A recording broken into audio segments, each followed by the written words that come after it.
laborers led by an old ngaka, Ntate Mutlou. I still remember him well. These ngaka used to dig up lime, and the white people used to come and take it away in big wagons. At that time, the Afrikaner people were poor, and they used to make lime themselves. They used to heat the lime very hot. I don't know why. And they used to then mix it with sand, ordinary sand. And they used to make a cement with which was so strong they could build their stone houses. And they got that lime from Tau.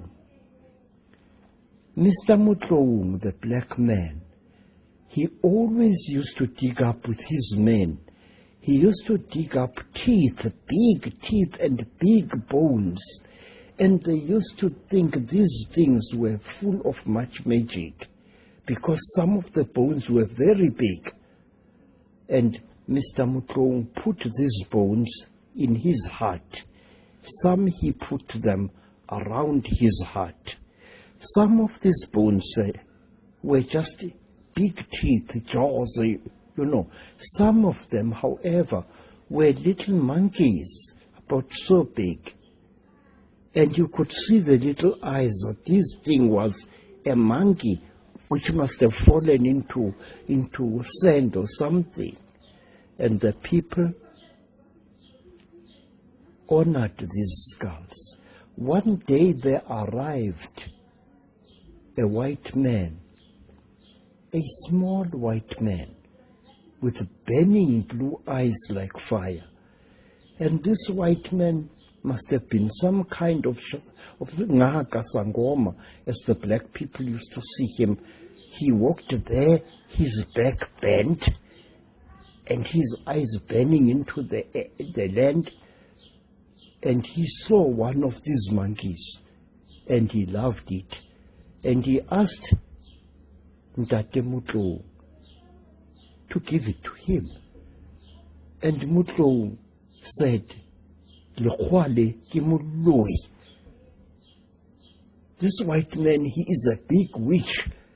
How does he know about the monkeys that used to talk?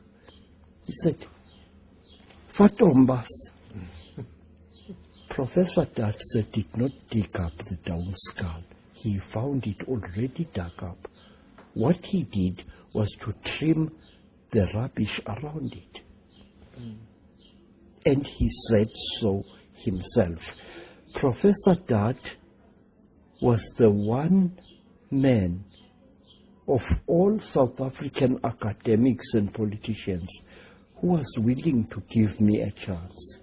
Professor Dat looked at what I'd spoken about, and like you say, Professor Dat spoke about intimate contact worldwide between the Chinese, the Africans, and what have you.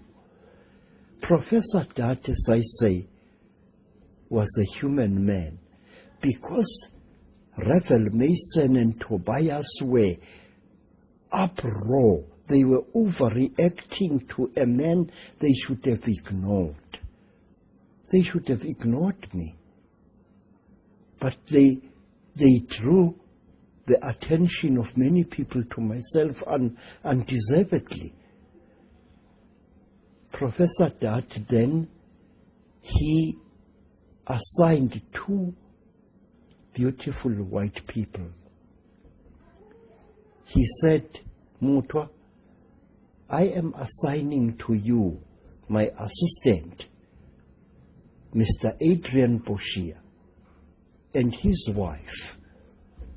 They must go with you to find out all these things that you are writing about.